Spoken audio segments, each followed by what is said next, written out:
Good morning बच्चों। Class 10वीं में विज्ञान की क्लास में आप सबका स्वागत है। बच्चों हम सीख रहे हैं लेसन नंबर 13वां। लेसन नंबर 13वें में हमने फ्राइडे को सीखा था, सैटरडे एग्ज़ाम था इसलिए मैंने वीडियो नहीं डाला था। तो बच्चों फ्राइडे को मैंने आपको सिखाया था परिनलिका के बारे में, यानी सोलेनाइड के बारे में, सोलेनाइड का क्या उपयोग है, इन सब के बारे में बताया था। हमने पहले से ही दाहिने हाथ का नियम तो सीख चुके हैं, तो आज हम सीखेंगे फ्लेमिंग का वाम हस्त का नियम और उसको समझने के लिए एक क्रियाकलाप करेंगे। तो अभी हम थोड़ी देर में ये सब चीज़ें सीख रहे हैं। तो बच्चों किसी विद्युत धारावाही चालक पर, यानी जैसे कोई एल्युमिनियम की छड़ है, तांबे की छड़ है, किसी चालक पर चुंबकीय क्षेत्र के द्वारा कैसा बल लगता है उसको समझें। तो जब किसी धारावाही चालक को किसी चुंबकीय क्षेत्र में लटकाया जाता है तो उसके ऊपर चुंबकीय क्षेत्र के कारण बल लगता है। किसके ऊपर? विद्युत धारावाही चालक पर।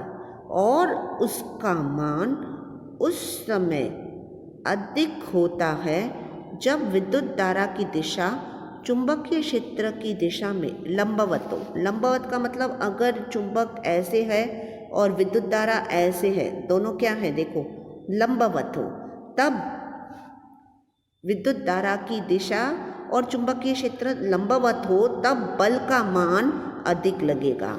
तो चालक पर आरोपित बल की दिशा विद्युत धारा की दिशा और चुंबकीय क्षेत्र की दिशा दोनों पर निर्भर करती है। तो चालक पर क्या होता है? आरोपित बल की दिशा विद्युत धारा की दिशा और चुंबकीय क्षेत्र दोनों पर निर्भर करती है। तो चुंबकीय क्षेत्र के कारण धारावाही चालक पर लगने वाला बल का मान चालक की लंबाई, चुंबकीय क्षेत्र और प्रवाहित धारा के अनुक्रमानुपाती होता है। अनुक्रमानुपाती मतलब विलोम में होता है, ठीक है। तो किसी चुंबकीय क्षेत्र के कारण, वो आपको कब पता चलेगा? जब आप फ्लेमिंग का वाम हस्त का नियम सीखोगे, ठीक है। तो किसी चुंबकीय क्षेत्र के कारण धारावाही चालक पर लगने वाले बल की दिशा फ्लेमिंग के वाम हस्त नियम से ज्ञात कर सकते हैं। तो पहले अभी मैंने जो समझाया, तो आपको पहले मैं अभी इसका क्रियाकलाप दिखाती हूँ। ये आपको क्रियाकलाप आपके किताब में पेज नंबर 257 पे दिखाएगा। आपका क्रियाकलाप है यानी एक्टिविटी है 13.7। इसके लिए क्या करना है, देखो ये स्टैंड लिया है, ये है एल्युमिनियम की छड़, ये है नाल चुंबक, ठीक है। तो विधि क्या है, हमें उद्देश्य क्या है?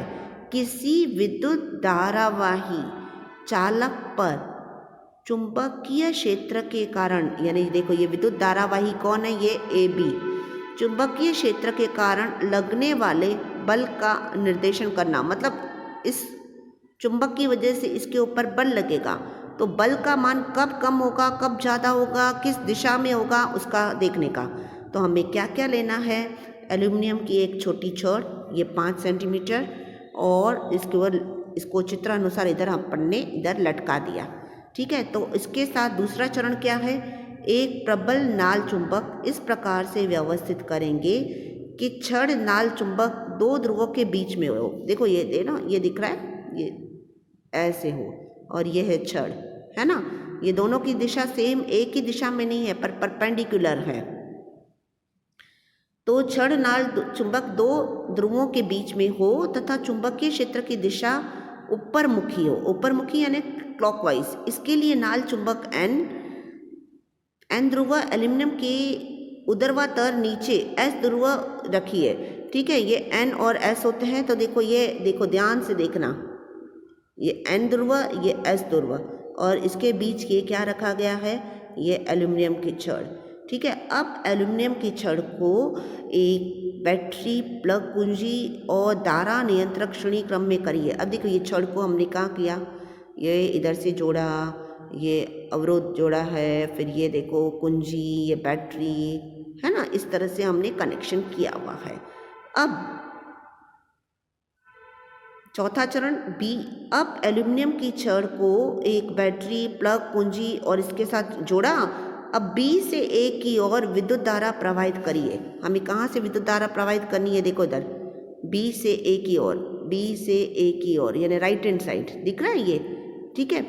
तो बी से ए की ओर करिए, ठीक है, विद्युत धारा प्रवाहित कीजिए और धारा की दिशा ए से बी उत्क्रमित कीजिए। अब देखिए क्या होता है, तो कार्डबोर्ड को हल्के से थपथपाइए, ठीक है, और कार्डबोर्ड का जो पैटर्न बनता है उसका देखिए पैटर्न क्या होता है। जब धारा बी से ए की ओर प्रवाहित होती है तो छड़ बाईं ओर विस्थापित होती है। बाईं का मतलब क्या होता है, लेफ्ट साइड। क्या होता है जब दिशा उत्क्रमित होती है मतलब उल्टी होती है, दाहिने से बायां, तब वो भी ऐसा लगता है। तो क्या चुंबक के ध्रुवों को परस्पर बदलकर चुंबकीय क्षेत्र ऊर्ध्वाधर अधोमुखी और आरोपित बल की दिशा उत्क्रमित होती है? यस, होती है। तो इससे हमें क्या निष्कर्षण मिला? इससे हमें ये निष्कर्षण मिला कि चुंबकीय क्षेत्र में रखे विद्युत धारावाही, ये क्या है, चुंबकीय क्षेत्र उत्पन्न हुआ, ये क्या है, विद्युत धारावाही। चुंबकीय क्षेत्र में रखे विद्युत धारावाही छड़ पर एक क्या लगाता है, देखो एक बल लगाता है। बल लगने की वजह से ये क्या होता है, विस्थापित होता है।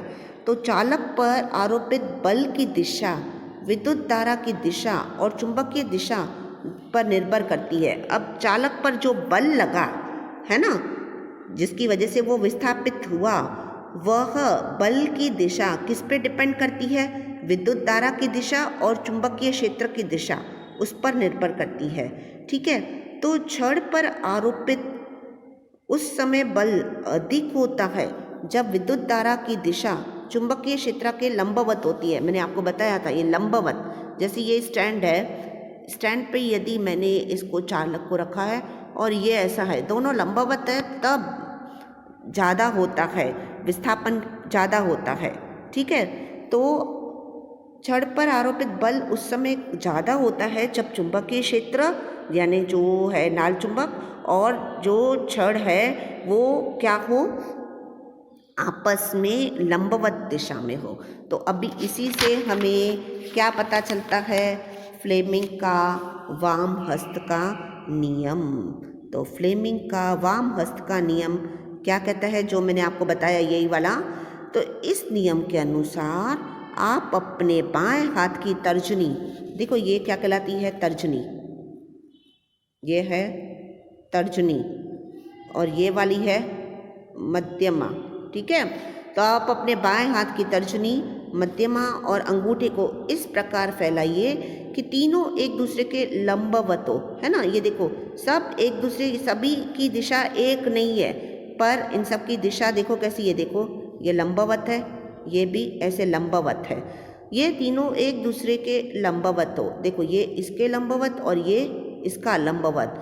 यदि तर्जनी चुंबकीय क्षेत्र की दिशा बता रही है, ये वाली क्या बता रही है, चुंबकीय क्षेत्र की दिशा, जो ऐसे था नाल चुंबक था ना इधर, चुंबकीय क्षेत्र की दिशा, और मध्यमा चालक में विद्युत धारा बह रही है, ये क्या बह रहा है, करंट बह रहा है, मध्यमा। तो देखो आप उसका देखो ऐसे लंबवत दिशा हो गया, ठीक है। तो इस नियम के अनुसार आप अपने बाएं हाथ की जो ये तर्जनी है वो चुंबकीय क्षेत्र बताएगा और ये वाला मध्यमा बताएगा, है ना। ये तीनों एक दूसरे पर लंबवित होते हैं और मध्यमा क्या बताती है, विद्युत धारा की दिशा, और अंगूठा क्या बताता है, बल की दिशा। अंगूठा क्या बताता है, बल की दिशा। अब इन्हीं का उपयोग कहाँ पर होता है, कैसा होता है, आगे सीखेंगे।